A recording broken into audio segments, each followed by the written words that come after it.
الحمد لله نحمده ونستعينه ونستغفره ونؤمن به ونتوكل عليه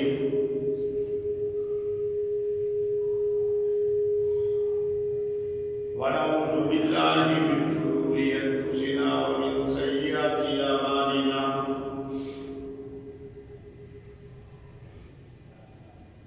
من يهده الله فلا مضل له ومن يضلل فلا هادي له ونشهد أن لا إله إلا الله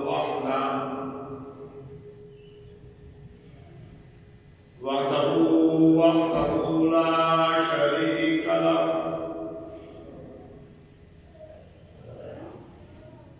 ونشهد أن سيدنا ومولانا محمدا عبده ورسوله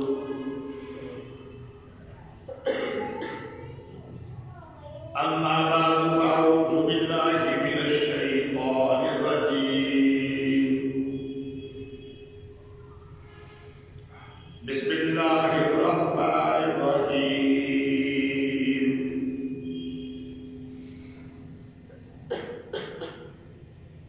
ولقد آتينا موسى 9 آيات بينات فاسأل بني إسرائيل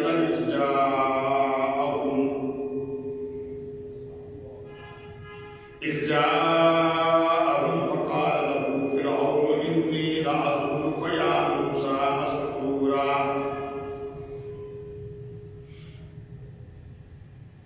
قال لقد علمت ما أنزل هؤلاء إلا رب السماوات والأرض بصائر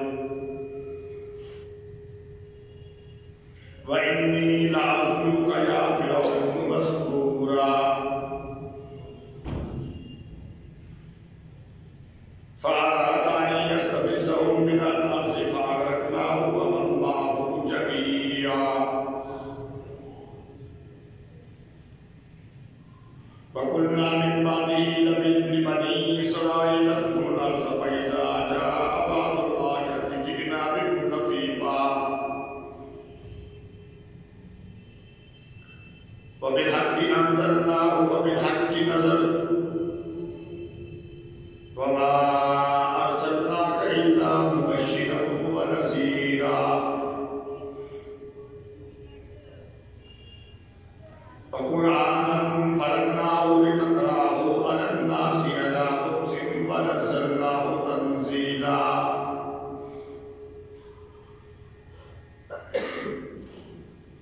قل آمنوا به أو لا تؤمنوا إن الذين أوتوا العلم من قبله إذا يتلى عليهم يخرون للأذقان سجدا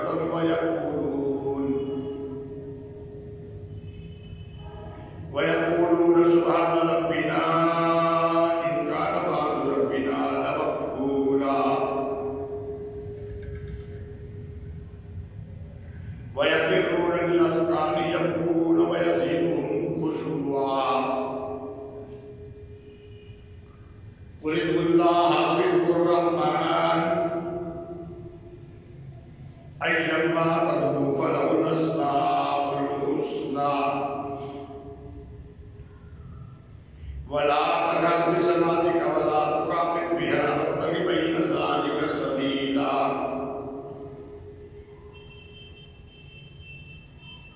وقل الحمد لله الذي لم يتخذ ولدا ولم يكن له شريك في الملك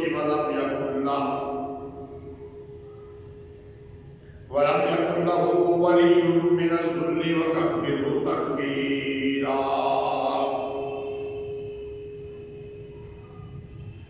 سبحان ربك رب العزة عما يصفون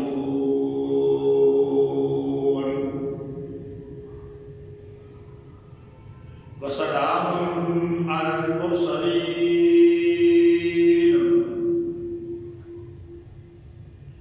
والحمد للہ رب العالمین۔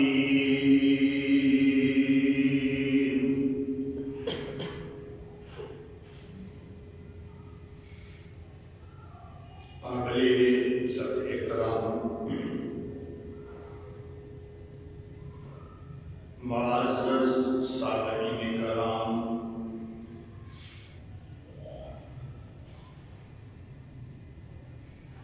اور میری انتہائی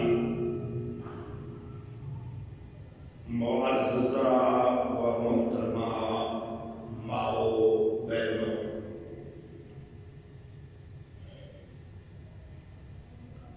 15واں سپارہ سورہ بنی اسرائیل کا آخری رکوع، سلسلہ وار مضمون کے مطابق تلاوت کرنے کی سعادت حاصل ہوئی ہے۔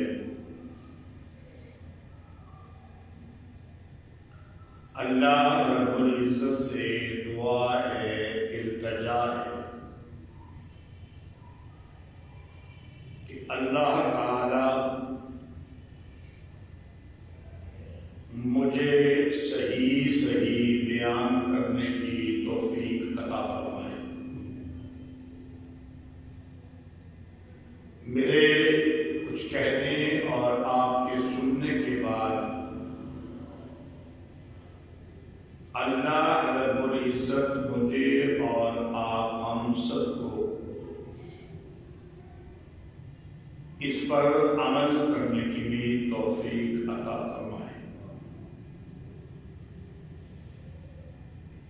پھر بارگاہ رب ذوالجلال میں یہ بھی دعا ہے، التجا ہے کہ اے پروردگار، ہم بڑے کمزور ہیں، بڑے ناقص ہیں، اسی طرح ہمارے اعمال بھی غلطیوں سے، کمزوریوں سے خالی نہیں، لیکن اے مولا، تو بڑی رحمتوں، فضل اور کرم والا ہے۔ تو اپنی رحمت، فضل اور کرم سے ہمارے اعمال کی کمزوریوں کو معاف فرماتے ہوئے انہیں اپنی بارگاہ میں قبول و منظور فرما لے۔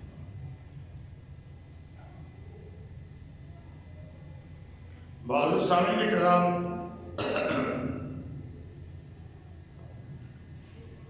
یہ اس سورت کا آخری رکوع ہے۔ یہ سورت بنی اسرائیل 15واں سپارہ جب شروع ہوئی تھی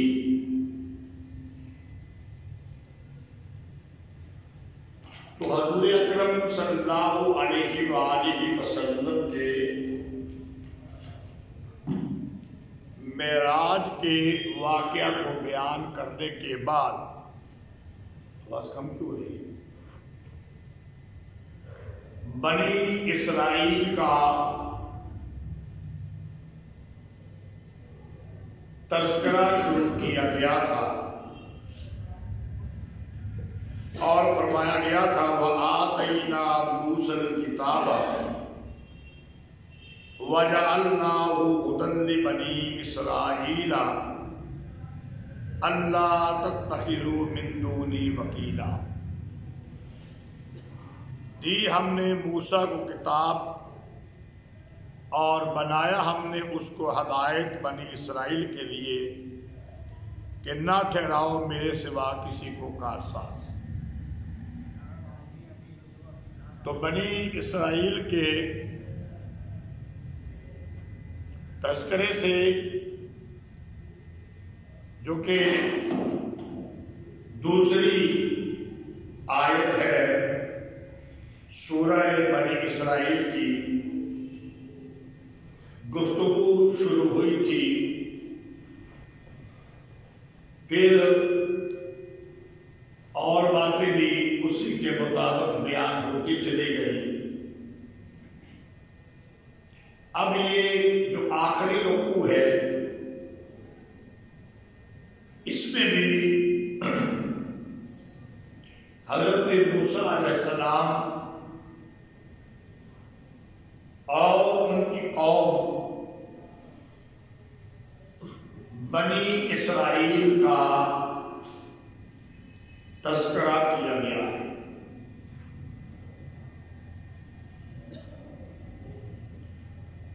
اور فرمایا گیا ہے وَلَقَدْ آتَيْنَا مُوسَىٰ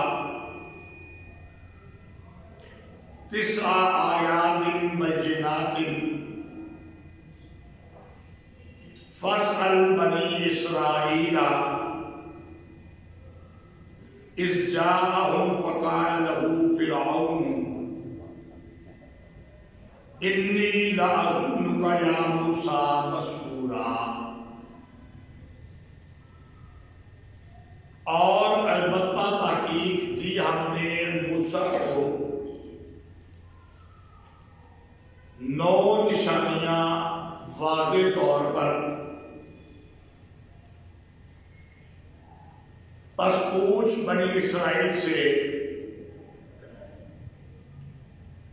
جب موسیٰ آیا ان کے پاس، پس کہا اس کو فرعون نے میرے خیال میں تجھ پر اے موسیٰ جادو ہو گیا ہے۔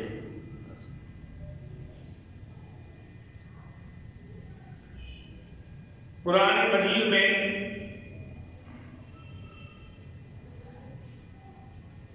سورہ اعراف کے اندر بھی ان 9 نشانات کا تذکرہ ہے۔ فَأَرْسَلْنَا عَلَيْهِمُ الطُّوفَانَ وَالْجَرَادَ سے لے کے آخر تک، وہاں پر نام لے کے ان چیزوں کا ذکر کیا گیا ہے۔ یہاں پر صرف اتنا فرمایا گیا ہے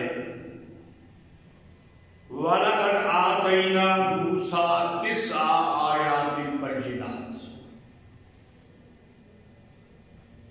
ہم نے حضرت موسیٰ علیہ السلام کو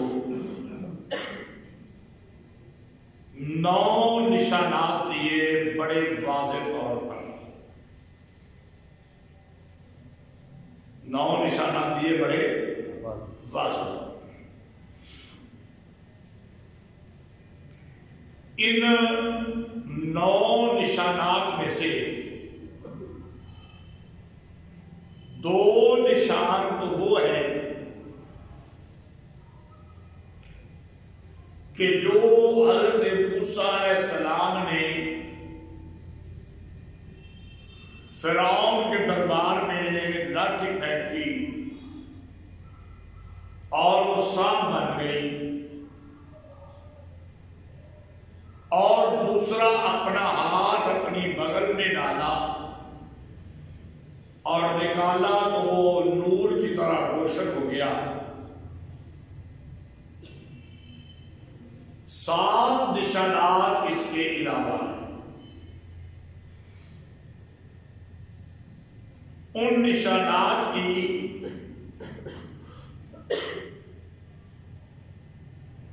تفصیل کچھ اس طرح ہے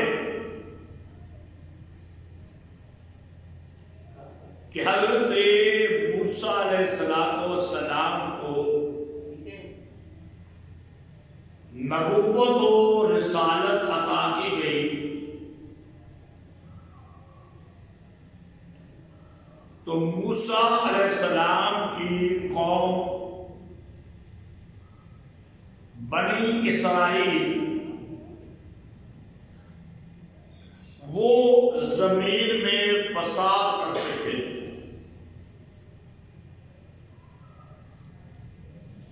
وہ زمین میں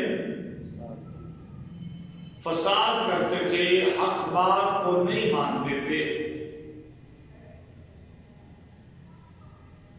اللہ تعالی نے بنی اسرائیل پر قحط سالی ڈال دی.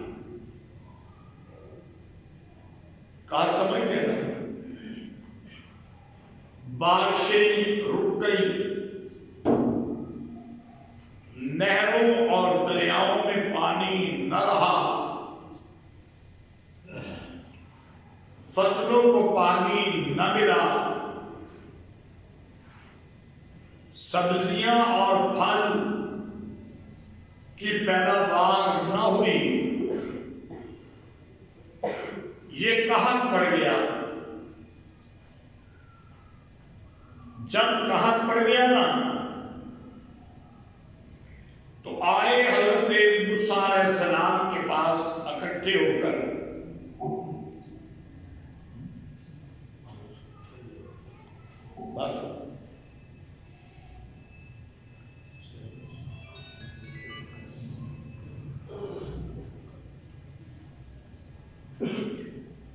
تو آئے حضرت موسیٰ علیہ السلام کے پاس اکٹھے ہو کے کہ اے موسیٰ، آپ اللہ تعالی سے دعا کریں یہ قحط سالی ختم ہو جائے،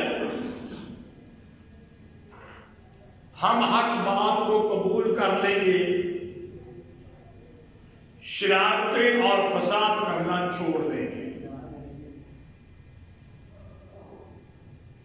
حضرت موسیٰ علیہ السلام نے اللہ تعالی سے دعا کی کہ یا اللہ یہ قحط سالی ختم ہو جائے، بارشیں آ جائیں، نہروں میں پانی آ جائے، دریاؤں میں پانی آ جائے، فصلوں کو پانی لگے، زمین سے سبزیاں اور پھل اگنے لگے. میری قوم نے وعدہ کیا ہے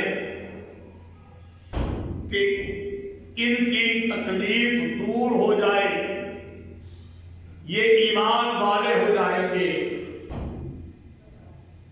اللہ تعالی نے حضرت موسیٰ علیہ السلام کی دعا کو قبول کر لیا اور قحط سالی کو ختم کر دیا. جب قحط سالی ختم ہوئی تو پھر یہ مال مل گیا، دولت مل گئی، پھل اور سبزیاں اگائیں، تو انہوں نے دوبارہ اپنا وعدہ توڑتے ہوئے موسیٰ علیہ السلام کے احکامات کو ماننے سے انکار کر دیا. اور پھر اللہ تعالیٰ بھی تو پکڑتا ہے. اب ان کے اوپر ایک اور چیز مسلط کی گئی اور وہ تھی پھلوں کے اندر کمی کا آ جانا. جتنے مرضی باغ لگا لیتے، درخت لگا لیتے، لیکن سبزیاں اور پھل بہت کم ہوتے، ان کی ضرورت پوری نہ ہوتی. یہ ان کو سزا ملی. جب بھوکے مرنے لگے پھر آگے حضرت موسیٰ علیہ السلام کے پاس کہ اللہ سے دعا کرے اللہ تعالی ہماری اس تکلیف کو دور کر دے تو ہم ایمان بھی لے آئیں گے، آپ کے احکامات کو بھی مان لیں گے. موسیٰ علیہ السلام السلام نے پھر اللہ سے دعا کی، یا اللہ تو رحم فرما دے۔ اللہ تعالیٰ نے حضرت موسیٰ علیہ السلام کی دعا کو قبول فرما لیا، اور پھر گلشن میں بہار آ گئی، باغات کے اندر پھل آ گئے۔ جب پھر ان کی تکلیف دور ہوئی اور یہ خوشحال ہو گئے، پھر انہوں نے احکامات ماننے سے انکار کر دیا۔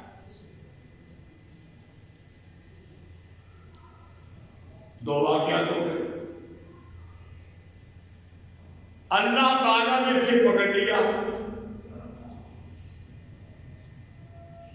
انہوں نے کہا تھا کہ اب تو پھل آ گئے ہیں، اب تو سبزی آ گئی ہے، بہار آ گئی ہے۔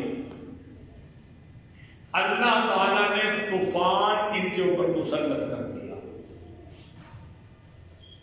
اور آپ جانتے ہیں کہ جب طوفان آتا ہے درخت اپنی جڑوں سے اکھڑ جاتے ہیں، تند و تیز ہوائیں چلنے لگ گئی،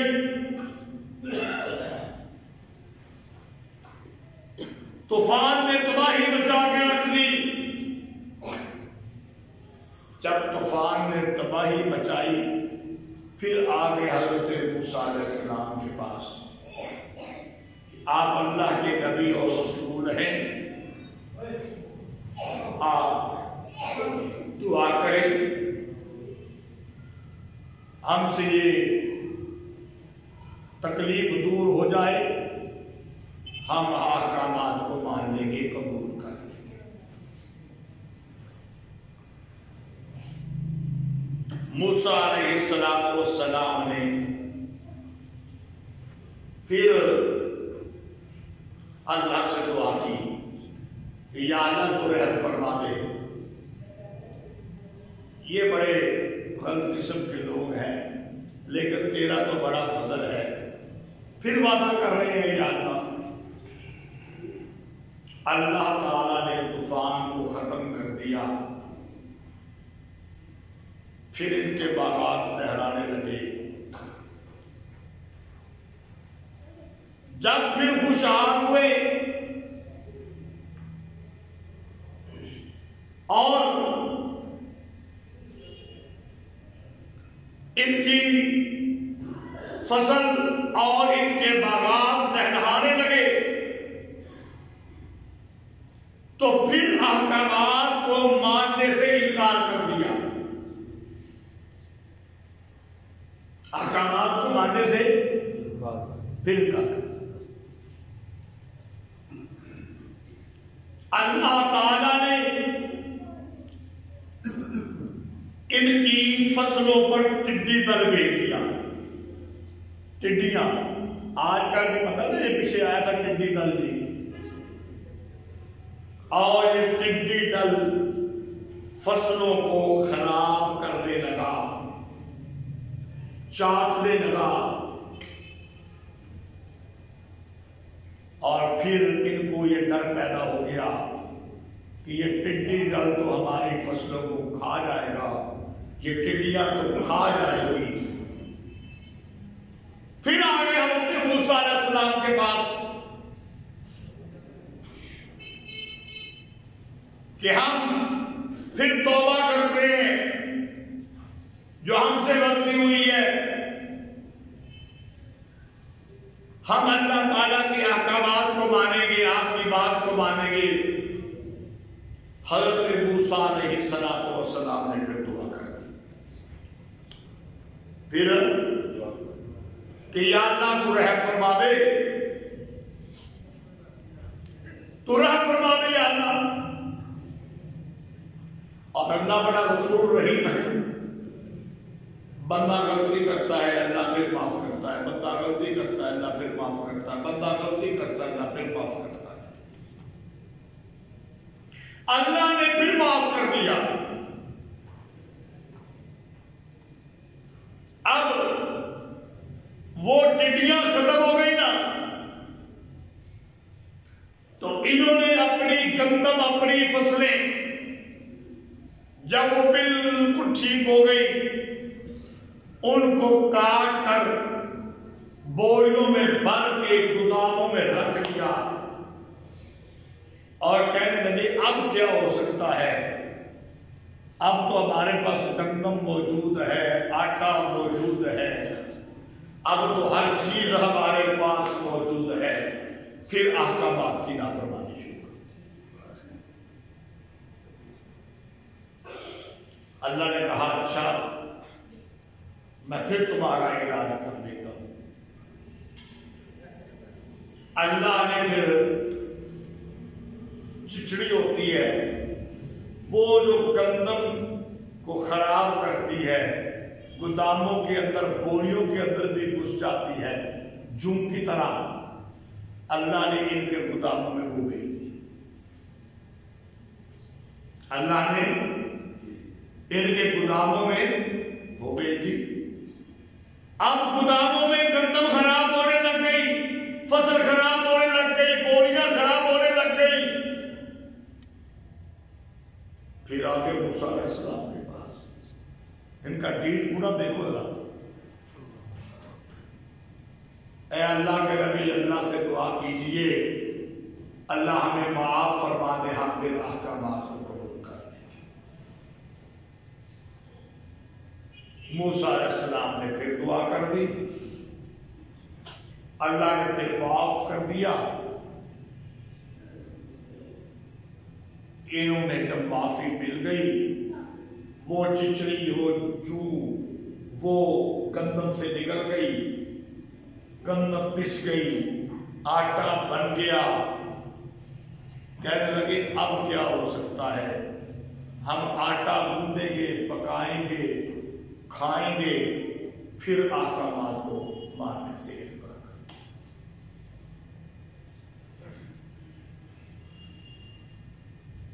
اللہ تعالی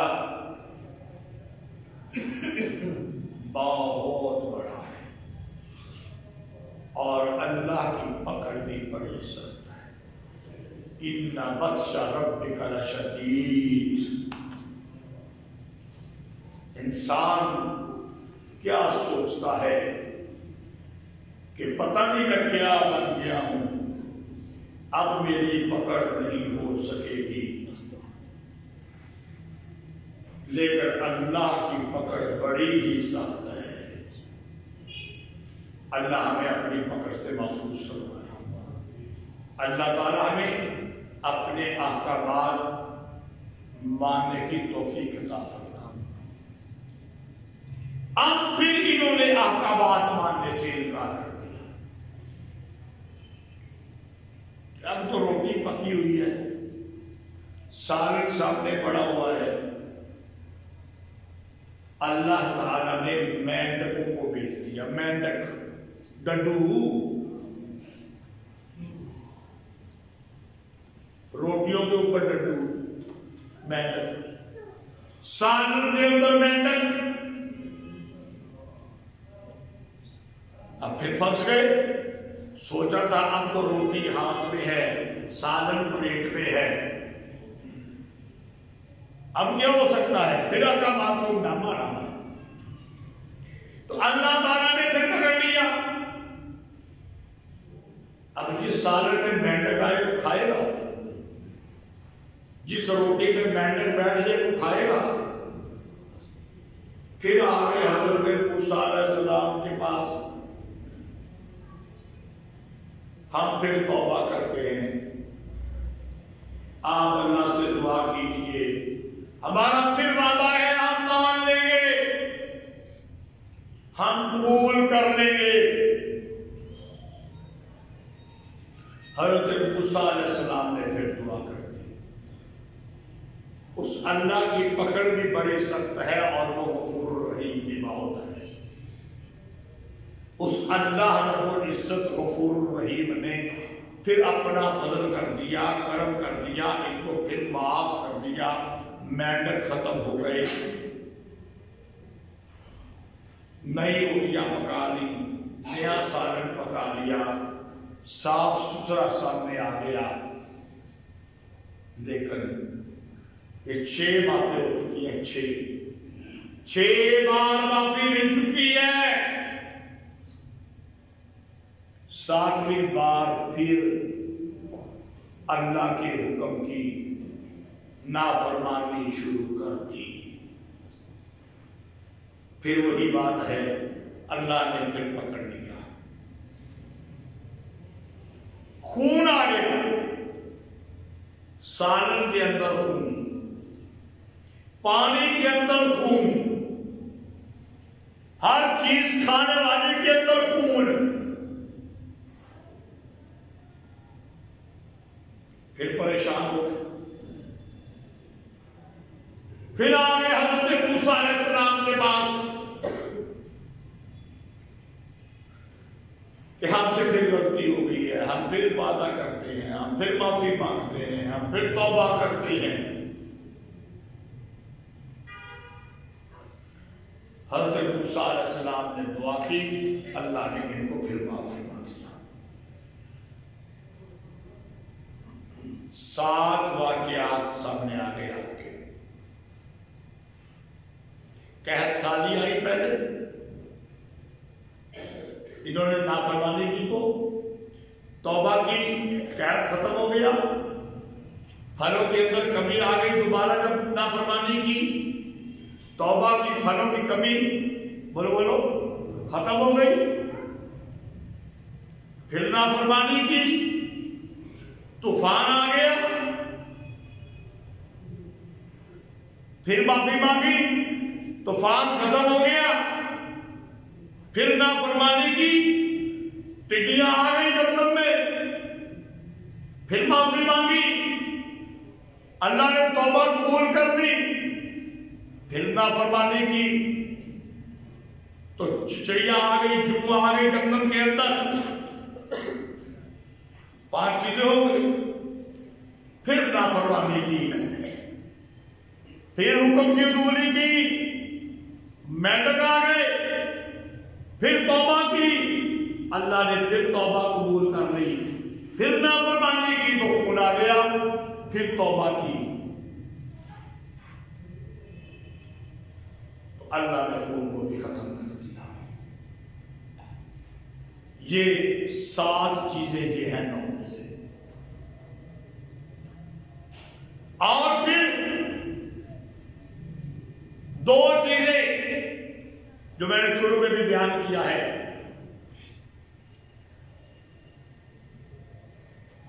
موسیٰ علیہ السلام فرعون کے سامنے آئے. فرعون بنی اسرائیل پر ظلم ڈالتا تھا، ان سے مزدوری لیتا تھا، کام کرواتا تھا، لیکن مزدوری کے پیسے نہیں دیتا تھا. 1-2 روپیہ دن کو یا شام کو کھانے کے لیے دے دی، ظلم کرتا تھا. حضرت موسیٰ علیہ السلام نے آ کے فرعون کے سامنے لاٹھی کو پھینکا، وہ سانپ بن گیا اور ہاتھ کو بغل میں ڈال کے سامنے کیا اور وہ روشن ہو گیا. فرمایا فَاسْأَلْ بَنِي إِسْرَائِيلَ إِذْ جَاءَهُمْ فَقَالَ لَهُ فِرْعَوْنُ إِنِّي لَأَظُنُّكَ يَا مُوسَىٰ مَسْحُورًا. پوچھ بنی اسرائیل سے جب وہ ان کے پاس آئے، بس کہا فرعون نے میرے خیال میں اے موسیٰ تیرے اوپر جادو ہو گیا ہے. یہ 2 نشانات بنا کے پہلے جو 7 چیزیں بیان ہو چکی ہے، جو 7 ان کے اوپر حملے ہوئے اللہ کی طرف سے، جو 7 عذاب آئے، یہ 9 نشانات کا قرآن نے تذکرہ کیا ہے. اب فرعون نے کہا کہ موسیٰ پر جادو ہو گیا ہے، اور دوسرے مقامات پر یہ آتا ہے کہ موسیٰ کو جادوگر کہا. لمبا قصہ ہے، سارا قصہ بیان نہیں، مختلف مقامات میں بیان ہو چکا ہے الحمدللہ. فرعون نے سارے ملک کے جادوگروں کو اکٹھا کیا، میدان لگایا، میدان میں سارا ملک اکٹھا ہو گیا، اور فرعون کی سالگرہ کا دن تھا، جشن کا دن تھا۔ جادوگروں نے اپنی لاٹھیاں اور رسیاں پھینکی، وہ سانپ نظر آنے لگی۔ قرآن دوسرے مقام پہ کہتا ہے سانپ بنی نہیں تھی، کیونکہ جادو سے کچھ بھی نہیں ہوتا۔ مطلب یہ ہے کہ جادو اثر تو کرتا ہے، لیکن کسی چیز کی حقیقت بدلتی ہی۔ اگر جادو ہو، کسی پر تکلیف ہوتی ہے، اثر تو ہوتا ہے، لیکن حقیقت نہیں بدلتی۔ جادو سے یہ نہیں ہوتا کہ لاٹھی سانپ بن جائے، رسی سانپ بن جائے۔ جب حضرت موسیٰ علیہ السلام نے اپنی لاٹھی پھینکی، وہ بہت بڑا اژدہا حقیقت کے اندر بن گئی۔ کیوں؟ جادوگروں نے جو کیا تھا وہ جادو تھا، وہ سانپ نظر آتی تھی، لوگوں کی آنکھوں پہ جادو ہو گیا تھا۔ موسیٰ علیہ السلام نے جو کیا تھا لاٹھی کا پھینکنا، یہ اللہ کا معجزہ تھا، اور معجزے سے حقیقت بدل سکتی ہے۔ بولو، بدل سکتی ہے کہ نہیں؟ زیادہ مثالیں نہیں، ایک ہی مثال دے دوں صرف، بڑی مشہور مثال ہے۔ حضرت ابراہیم علیہ السلام کے لیے آگ کو جلایا گیا نا، آگ کو بولو ابراہیم علیہ السلام کو آگ میں، آگ کیا بن گئی؟ بولو کیا بن گئی؟ باغ بن گئی۔ معجزے سے حقیقت بدل جاتی ہے۔ تھی آگ، بولو باغ بن گئی۔ ابراہیم علیہ السلام آگ میں ٹہر رہے ہیں، جس طرح باغ میں ٹہر رہے ہیں، آگ کچھ نہیں بگاڑ سکی۔ تو موسیٰ علیہ السلام نے، یہ معجزہ تھا، وہ اژدہا سب کو کھا گیا۔ سارے جادوگر کہنے لگے ہم جو موسیٰ کا رب ہے حقیقی رب، ہم اس پر ایمان لے آئے۔ یہ واقعہ تفصیلی بیان پہلے بھی ہو چکا ہے، اشارہ میں نے کر دیا۔ آگے چلتے ہیں۔ قال لقد علمت، کہا البتہ باقی تو جانتا ہے، نہیں اتارا یہ مگر وہ رب ہے آسمانوں والا اور زمینوں والا، تجھے سمجھانے کے لیے۔ وَإِنِّي لَأَظُنُّكَ يَا فِرْعَوْنُ مَسْبُورًا، اور میرے خیال میں اے فرعون تو ہلاک ہوا چاہتا ہے۔ اس نے کہا تھا نا موسیٰ تیرے اوپر جادو ہو گیا۔ موسیٰ علیہ السلام نے کہا یہ اللہ نے حکم نازل کیا ہے، تو نہیں مانے گا، ہلاک ہوگا۔ فَأَرَادَ أَن يَسْتَفِزَّهُم مِّنَ الْأَرْضِ فَأَغْرَقْنَاهُ وَمَن مَّعَهُ جَمِيعًا، بس اس نے ارادہ کیا فرعون نے کہ بھگا دے ان کو زمین سے، لیکن کیا کچھ نہ کر سکا۔ موسیٰ علیہ السلام بنی اسرائیل کو لے کے نکل گئے، آگے دریا آ گیا، دریا کے رستے بن گئے، موسیٰ اور بنی اسرائیل کی قوم نکل گئی، اور پیچھے فرعونی دریا میں انہوں نے اپنے گھوڑے ڈالے۔ فَأَغْرَقْنَاهُ وَمَن مَّعَهُ جَمِيعًا، بس ہم نے ڈبو دیا اس فرعون کو اور اس کی ساری جماعت، سب کو ڈبو دیا۔ وَقُلْنَا مِن بَعْدِهِ لِبَنِي إِسْرَائِيلَ اسْكُنُوا الْأَرْضَ فَإِذَا جَاءَ وَعْدُ الْآخِرَةِ جِئْنَا بِكُمْ لَفِيفًا، اور کہا ہم نے اس کے بعد بنی اسرائیل کو ٹھہرو زمین کے اندر۔ پہلے مصر میں ان پہ ظلم ہوتا تھا، فرعون ظلم کرتا تھا، اب دریا پار کرنے کے بعد شام کا علاقہ بھی مل گیا، فرعون غرق ہو گیا، مصر بھی دوبارہ مل گیا۔ اللہ نے کہا اے بنی اسرائیل جاؤ عیش کرو، میں نے تمہیں مصر بھی دے دیا، شام بھی دے دیا۔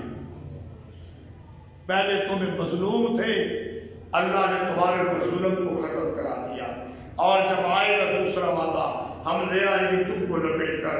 وَبِالْحَقِّ أَنزَلْنَاهُ وَبِالْحَقِّ نَزَلَ، یہ سارا بنی اسرائیل کا واقعہ بیان ہوا ہے، مختصر سا میں نے کیا ہے کیونکہ بہت جگہ پہ بیان ہو چکا ہے۔ تو میں نے کہا تھا کہ سورت کے شروع کے اندر بھی پہلی آیت کے اندر معراج کا واقعہ ہے، دوسری آیت سے موسیٰ علیہ السلام اور بنی اسرائیل کا واقعہ ہے۔ سورت کے آخر کے اندر آخری رکوع میں بھی بنی اسرائیل کا واقعہ آ گیا ہے۔ اب اس کے بعد قرآن وَبِالْحَقِّ أَنزَلْنَاهُ وَبِالْحَقِّ نَزَلَ، اب پیارے پیغمبر کے اوپر قرآن کے اترنے کا ذکر آ گیا۔ حق کے ساتھ ہم نے اس کو نازل کیا اور حق کے ساتھ نازل ہوا۔ وَمَا أَرْسَلْنَاكَ إِلَّا مُبَشِّرًا وَنَذِيرًا، اور نہیں بھیجا ہم نے تجھ کو مگر خوشخبریاں بھی دے کے ڈرا کر دی، ڈرانے کے لیے بھی۔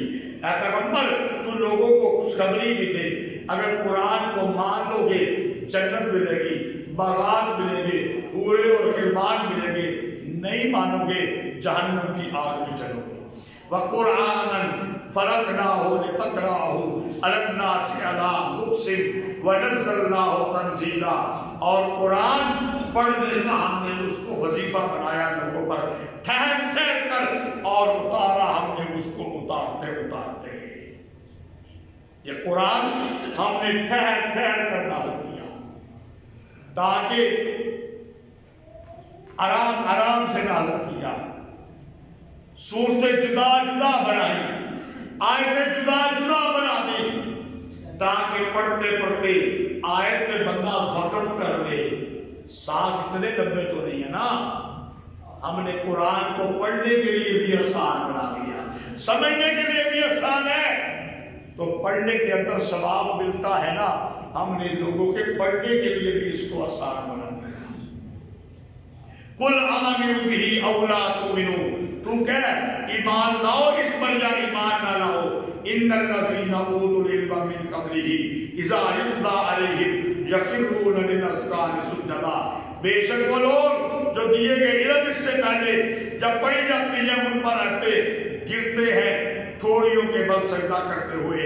وَيَقُولُونَ سُبْحَانَ رَبِّنَا إِن كَانَ وَعْدُ رَبِّنَا لَمَفْعُولًا، اور کہتے ہیں پاک ہے ہمارا رب، بے شک ہمارے رب کا وعدہ پورا ہونے والا ہے۔ فرمایا اے میرے پیغمبر اعلان کر دیجئے کہ تم مانتے ہو یا نہیں مانتے، ان کو سمجھا دو جو اس سے پہلے علم والے ہے نا، علم والے جب ان کو حقیقت سامنے آ جاتی تھی وہ سجدے میں پڑ جاتے تھے۔ وہ کیا ہے؟ سجدے میں پڑ جاتے تھے۔ وَيَخِرُّونَ لِلْأَذْقَانِ يَبْكُونَ وَيَزِيدُهُمْ خُشُوعًا، اور گرتے ہیں وہ تھوڑیوں کے بل، یبکون روتے ہیں، وَيَزِيدُهُمْ خُشُوعًا، اور زیادہ ہوتی ہے ان کی عاجزی۔ تو فرمایا یہ قرآن ہم نے نازل کیا، یہ پڑھنے کا وظیفہ ہے، یہ پڑھو جس طرح پڑھنے کا حق ہے، سمجھو جس طرح سمجھنے کا حق ہے، عمل کرو جس طرح عمل کرنے کا حق ہے، اللہ برکتیں ہی برکتیں دے دے گا۔ ہم نے کیا کیا ہوا ہے؟ قرآن مجید گھر کی الماریوں میں رکھ دیا، جب بیٹی کو رخصت کرنا ہوتا ہے ساتھ میں ڈالتے، پتہ نہیں بیٹی کو قرآن آتا ہے کہ نہیں نازلہ بھی، اور جس کو نازلہ قرآن نہیں آتا تیری بیٹی کو وہ پڑھ سکتی نہیں ہے۔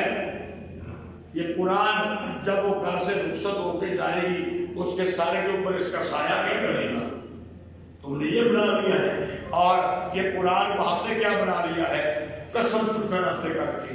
اچھا بھائی نہیں تم مانتا نا، قرآن سے رکھ کے قسم چکر، یہ تم اچھا بنا دیا۔ فرمایا یہ قرآن پڑھنے کا وظیفہ ہے، یہ قرآن پڑھ کے عاجزی کرو، اللہ کے سامنے رہو، اللہ سے اپنے گناہوں کی معافی مانگو۔ قُلِ ادعُوا اللَّهَ أَوِ ادعُوا الرَّحْمَٰنَ، وقت تو پورا ہو چکا ہے لیکن آخری دو آیتیں رہ رہی ہیں، سورت کی پوری کر دوں گا تو اگلے جمعے نئی سورت شروع ہو جائے گی۔ تو کہہ دے اللہ کو پکارو یا پکارو رحمان کہہ کے، سارے نام جس سے بھی پکارو اچھے اللہ کے نام ہیں۔ اس کی معمولی سی وضاحت کر دیتا ہوں میں۔ جو عرب کے رہنے والے مشرک تھے نا، وہ رحمان کے نام سے ناواقف تھے، بتوں کی پوجا تو کرتے تھے، اللہ کی بھی معلوم کرتے تھے، لیکن اللہ کہہ کے پکارتے تھے۔ جو یہودی تھے نا ان کے اندر رحمان کا نام زیادہ رائج تھا اللہ تعالیٰ کے لیے، وہ زیادہ تر جا رحمان کہتے تھے۔ جب پیارے پیغمبر صلی اللہ علیہ وآلہ وسلم آئے نا تو انہوں نے کہا کہ اللہ ایک ہے، وحدہ لا شریک ہے، اس کا کوئی شریک نہیں۔ تو جو مسلمان ہوئے نا وہ کہتے ہیں یا اللہ اور کہتے ہیں یا رحمان۔ مشرکوں نے اعتراض کر دیا کہ ہمیں کہتے ہو کہ رب ایک ہے، تم نے دو بنا لی ہیں، ایک اللہ اور ایک رحمان۔ یہ مشرکوں نے اعتراض کر دیا۔ اور یہودی انہوں نے اعتراض کر دیا کہ آپ کے صحابہ میں اللہ کا نام زیادہ پکارا جاتا ہے، رحمان کم پکارا جاتا ہے۔ پکارا تو جاتا تھا۔ اس آیت کے اندر مشرکوں کو بھی جواب دے دیا گیا، یہودیوں کو بھی جواب دے دیا گیا۔ کیا فرمایا؟ فرمایا قُلِ اللَّهَ أَوِ الرَّحْمَنَ، اللہ کہہ کے پکارو یا رحمان کہہ کے پکارو، أَيَّمَّا تَدْعُوا فَلَهُ الْأَسْمَاءُ الْحُسْنَى۔ سارے کس کے نام ہیں؟ اللہ کے، سارے اللہ کے اچھے نام ہیں۔ یہ دو خدا نہیں ہے، وہی اللہ ہے، وہی رحمان ہے، وہی رحیم بھی ہے۔ اور بھی اللہ کے بڑے نام ہیں، صفاتی نام۔ اگر ان میں جاؤں گا تو بات لمبی ہو جائے گی۔ وَلَا تَجْهَرْ بِصَلَاتِكَ وَلَا تُخَافِتْ بِهَا وَابْتَغِ بَيْنَ ذَلِكَ سَبِيلًا۔ اور اپنی نماز کے اندر بہت زیادہ چلا کے بھی قرآن نہ پڑھ اور چپکے سے بھی نہ پڑھ، یعنی جو چہری نماز ہوتی ہے نا مغرب عشاء اور فجر کی، چلا کے بھی نہ پڑھ، بالکل آہستہ بھی نہ پڑھ۔ وَابْتَغِ بَيْنَ ذَلِكَ سَبِيلًا، اور تلاش کر اس کے درمیان میں رستہ۔ آخری آیت ہے وَقُلِ الْحَمْدُ لِلَّهِ الَّذِي لَمْ يَتَّخِذْ وَلَدًا وَلَمْ يَكُن لَّهُ شَرِيكٌ فِي الْمُلْكِ وَلَمْ يَكُن لَّهُ وَلِيٌّ مِّنَ الذُّلِّ وَكَبِّرْهُ تَكْبِيرًا۔ اور تو کہتے سب تعریفیں اس اللہ کے لیے ہیں، اس نے اپنا کوئی بیٹا، سارے بولو اللہ کی اولاد کوئی نہیں، وَلَمْ يَكُن لَّهُ شَرِيكٌ، اللہ کا شریک کوئی نہیں، اور اللہ اتنا عاجز نہیں ہے کہ اس کو کسی مددگار کی ضرورت ہو۔ وَكَبِّرْهُ تَكْبِيرًا، سارے کہتے ہیں اللہ اکبر، یہ تو نعرہ تکبیر ہے۔ وَكَبِّرْهُ، نعرہ تکبیر، وَكَبِّرْهُ تَكْبِيرًا، اور اس کی بڑائی بیان کر، اس کی نعرہ تکبیر، اللہ اکبر، وہ اللہ سب سے بڑا ہے، سب کچھ کرنے والا ہے، سارے اختیارات کا مالک وہ ہے، کوئی اور کچھ بھی نہیں کر سکتا۔ نفع دینے والا وہ، نقصان پہنچانے والا وہ، عزت دینے والا وہ، ذلت دینے والا وہ، سجدے کے لائق وہ، رکوع کے لائق وہ، بندگی کے لائق وہ، پکار کے لائق وہ، ہر چیز اللہ کے آگے عاجز ہے، پست ہے، فنا ہو جائے گی۔ کل من علیہا فان ویبقی وجہ ربک ذو الجلال والاکرام۔ معزز سامعین کرام، سورہ بنی اسرائیل الحمدللہ مکمل ہو چکی۔ جب میں نے اس منبر پہ بیٹھ کے جمعہ کے بیانات شروع کیے تھے تو سورہ فاتحہ سے شروع کیا تھا۔ آج الحمدللہ 14 سپارے اور آدھا سپارہ 15واں مکمل ہو چکا ہے۔ اس کے آگے آ رہی ہے بھائی سورۃ کاف۔ اس کے آگے کون سی آ رہی ہے بھائی؟ سورۃ کاف۔ اور سورۃ کاف میں 2 واقعات بیان ہوئے ہیں۔ ایک واقعہ ہے اصحاب کاف کا، ایک واقعہ کس کا بولو، اور ایک واقعہ ہے ذوالقرنین بادشاہ کا۔ دونوں واقعات بڑے اہم ہیں۔ میری آپ حضرات سے یہ گزارش ہے کہ وقت پہ اگر آپ ان واقعات کو تفصیل کے ساتھ سننا چاہتے ہیں، اصحاب کہف کون تھے، کیا ہوا، کتنی دیر سوئے، کب اٹھے، ذوالقرنین بادشاہ کی، پھر اس میں یاجوج ماجوج کا بھی ذکر آئے گا، اگر لوگوں کو شوق ہے اور ہونا چاہیے قرآن کے ساتھ تو 1 بجے مسجد میں تشریف لے آئے کیجیے، انشاءاللہ تفصیل کے ساتھ بشرط صحت و زندگی یہ بیان ہوگا۔ پہلی آخری بات یہ ہے